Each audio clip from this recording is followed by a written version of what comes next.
What's up, ladies and gentlemen of YouTube? Boogie2988 coming at you live once again through the power of the internet, and it's that time of year again when we rank the best games I played this year. But keep in mind, this is a very personal list. These are the games that I most enjoyed. A game that you played that you enjoyed may not even be on the list. A critically acclaimed game that everybody else loved may not be on the list. These are the games that I personally played and that I personally enjoyed, and I hope you enjoy that very personal list. But if you do miss a game that you do love, let me know about it in the comments section. And look, I know a lot of people are going to complain that Fortnite is not on the list, but Fortnite did not even come out this year. The Battle Royale came out in September of 2017, so it can't be on the list.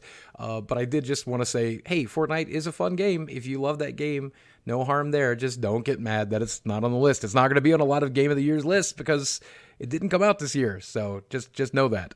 Oh, and I do have an honorable mention as well besides Fortnite, and that's the Spyro Reignited Trilogy. And for all the controversy of not including the second and third game on the disc and all of that other stuff, I have to say, this was really well done. If I included remakes on this list this year, if I included older games that have been remade, I would probably include this and Lumines Remastered. But otherwise, yeah, great game. Just couldn't qualify for the list this year because I didn't want to put remakes on it. So starting off the list with number 10, it's Far Cry 5. And I think people are going to be surprised to see this on the list, but if you watch me stream this game on Twitch this year, you're going to know that I absolutely loved it. And look, I get it. It's just more Far Cry, but I loved the American setting. I loved the storyline. I thought it was really unique and interesting. And I know a lot of people said it wasn't political enough. It wasn't politically charged enough. But I don't play video games for that stuff. I play video games for interesting characters, interesting villains, interesting situations, and fun gameplay. And this game had all of that. I do think if you can pick this one up on sale, it's probably worth it.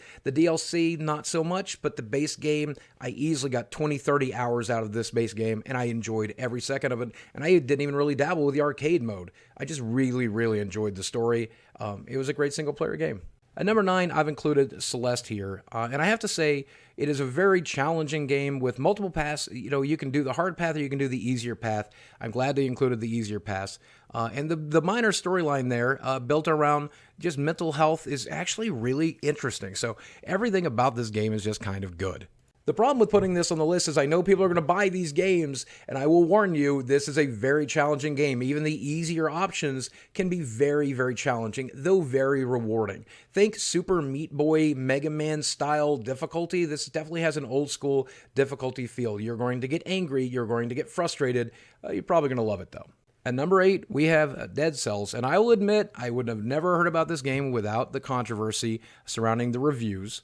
But the game itself is very high quality. And I know it was released in Steam Early Access, and normally I will not even touch an Early Access game, but I did not play this game until it officially launched, and when it officially launched, I absolutely fell in love. The gameplay was amazing, the world design was amazing, the boss fights were amazing. This is just really good. Another game I played on my Switch. This is another game that is very challenging, and the more you play it, the more challenging it can be, but there's a ton of different items to unlock, and it's another roguelike game where you play through it again and again with different items and different world experiences and different paths and things along that line. So it is fairly repetitious, but if you enjoy that kind of game, I would compare it to, say, Binding of Isaac. If you enjoy those types of games, you're going to get a lot of gameplay out of this. Now, I only beat it 2 total times, beat the end boss twice. You can beat it as many times as you want, I think, and it continues to reinvent itself until you get every item. But boy, the challenge really steps up after you beat it the first time.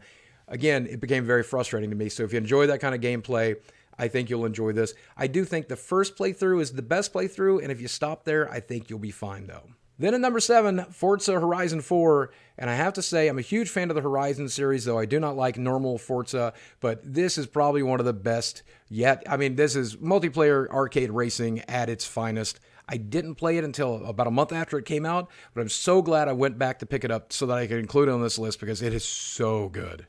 Now, you can get this for free on Xbox Game Pass if you have Xbox Game Pass, so I highly recommend downloading it. There is a lot of microtransactions built into the game, but they're not frustrating. It's just a bunch of cars that you can unlock, and you're going to get plenty of cars just by playing the game. But when it comes to arcade-style racing, when it comes to multiplayer racing, I can't think of a better example. And it takes all of the elements I loved from the first three Horizon games and just puts them all here, including that awesome snow DLC that we got in Forza Horizon 3. You have just the whole season idea, and it's really, really innovative and interesting and cool. And it's just a great remix of the series. It is more of the same, but with a little bit of innovation.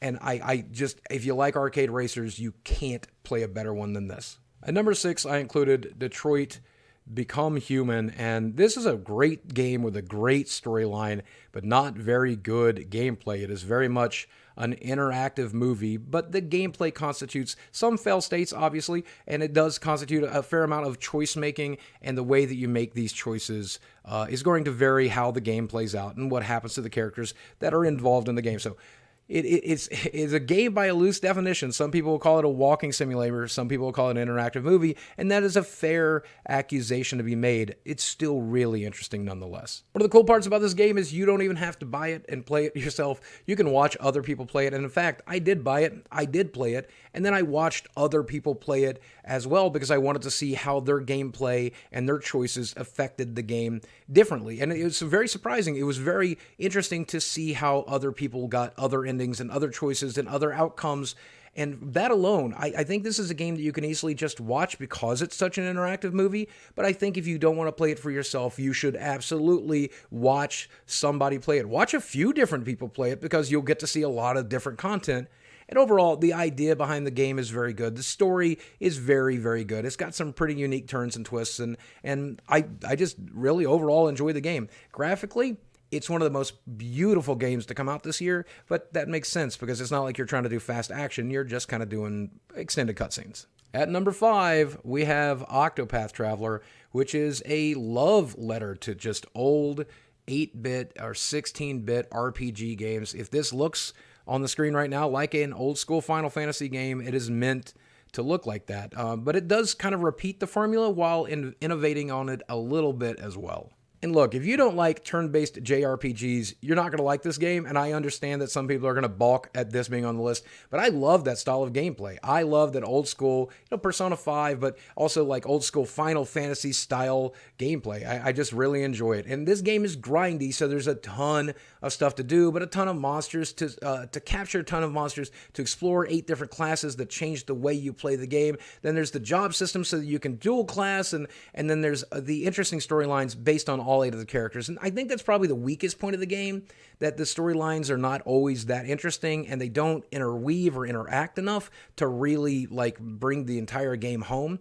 But you will get about 70 or 80 hours of grinding in this game. So if you enjoy the gameplay, there's plenty of gameplay here. And since it's on the Nintendo Switch, it's easy to travel with it, so you can do it in your off time, when you're riding in a car or when you're waiting on a bus or whatever it is you need to do. But overall, just a very, very solid love letter to the old school JRPGs. They don't make them like this anymore. I'm glad they did.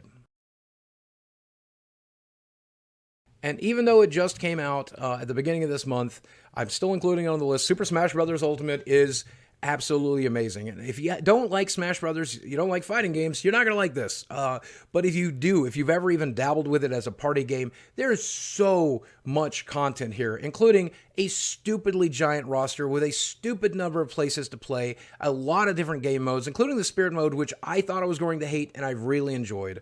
The downside of this game is online play still needs a lot of work. It seems like they really don't understand server architecture, so sometimes it works perfectly and sometimes it's just miserable. And of course, you have to pay for the Nintendo $20 a year service to be able to play this game online. That's the one small blight on an otherwise perfect fighting game. I honestly don't think you can make a better fighting game than this, keeping in mind, of course, that this does have a fairly cool party feel to it. It's not a super serious fighter, and if you take it that way, I think you'll be frustrated and irritated.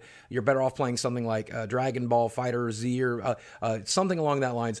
That said, what a fun game. I cannot put this down. I am playing it literally every day, a couple of hours a day. I'm playing it when I'm supposed to be sleeping. Love it. Just love it. You got to get this game. At number 3 is the new Spider-Man game for PlayStation 4.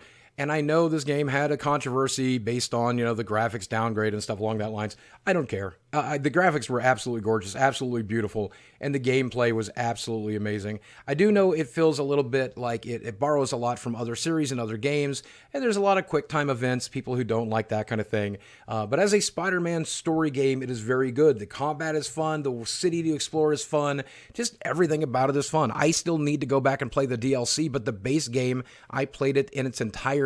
I streamed it in its entirety. That's pretty big rarity for me to play a game live entirely, all 20 hours of it. I just couldn't put it down. The puzzle solving isn't great, but it's mostly skippable, and it's alternative content and stuff. But when it comes to the suit unlocking system, the power system, the gadgets, this gameplay, the story mode, the web slinging, the city exploration, the boss fights, everything is pretty great. I guess probably my only real gripe is that the storyline does fit the Marvel formula quite a bit, and there are those stupid stealth scenes that are not perfect. It's not a perfect game. And there's plenty of things that you will gripe about, but the game is engaging enough and big enough and fun enough and Spider-Man-y enough to where I'm just going to love this game, and I had to put it very high on the list. One of the best games I played this year. It's one I will remember for the rest of my life. Easily one of the hardest games to forget for 2018. You should play it. And then, of course, everyone expects this one either at number 1 or number 2, and it took my number 2 slot for a few different reasons. Of course, this game gives you an incredible value, incredible bang for your buck. You get the multiplayer online basically for free, and the $60 buy-in gets you an incredible single-player game with a ton of content. But the multiplayer doesn't have a lot of stuff yet. It's got a lot of monetization issues. The single-player has a lot of quality life issues when it comes to like fast traveling and other things that you need to do. It is not a perfect game.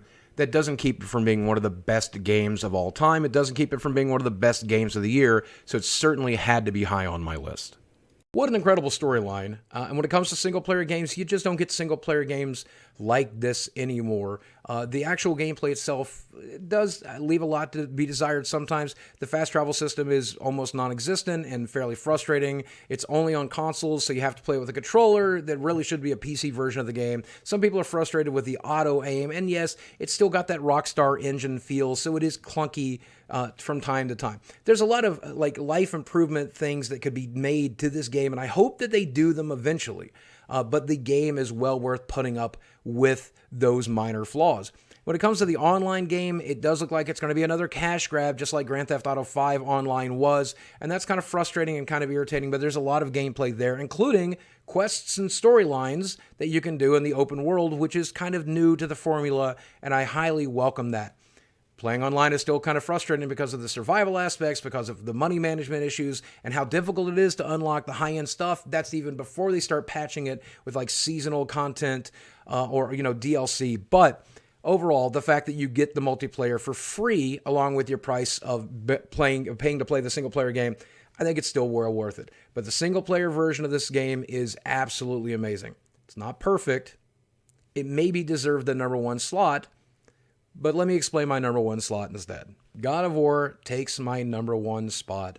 And it's not just because the game is graphically beautiful, and it's not just because it's a sequel in a series that I absolutely love, and it's not just because the storyline is absolutely fantastic or the gameplay feels good and the combat is great and the boss fights are amazing. I mean, there's just so much about this game that's just beautiful. But let me really tell you why this game made the most memorable and my favorite game of the year. I love how they took the almost completely impervious, unkillable, absolutely incredible Kratos and gave him a weakness. And in a lot of ways, that weakness is the love of his wife and the love of his son, which was an incredibly beautiful way to make this character vulnerable and more interesting and more fun and just more intriguing. But what really sets this game apart for me is that it's the first game I played right after I came out of like the serious issues I was having this year with the gastric bypass surgery and getting divorced and stuff along that lines. And I don't want to bring all that stuff back up. But when I played God of War originally and when it launched at the beginning of the year, I just couldn't get into it. I don't know what it was. I played 8 hours of it and just ground through it and just didn't fall in love with the game. But after traveling and after doing a bit of healing, I put this game back in, and just before they released the new Game Plus mode.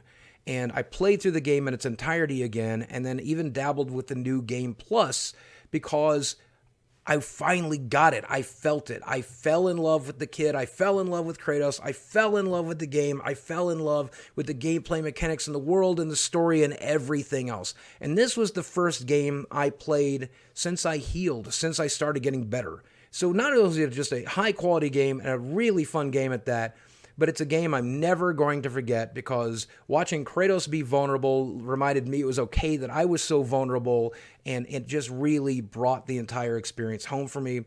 Maybe Red Dead Redemption 2 is the better value for your dollar. Maybe it is the bigger game. Maybe it is more fun. I don't know. Here's what I will tell you. This is a game I will never, ever forget. I loved playing it.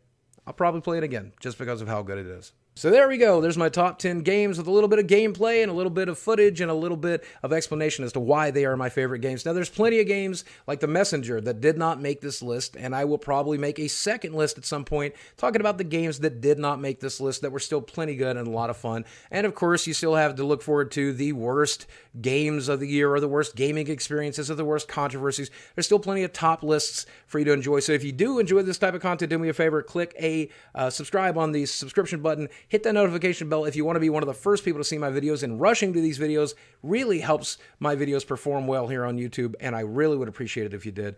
I hope you enjoyed the content, and if you did, let me know in the comments section below, and let me know what games you think should have been on the list that were not. I'm guessing Monster Hunter World. Guys, as always, thanks for watching. I love you very much, and I'll speak with you again soon.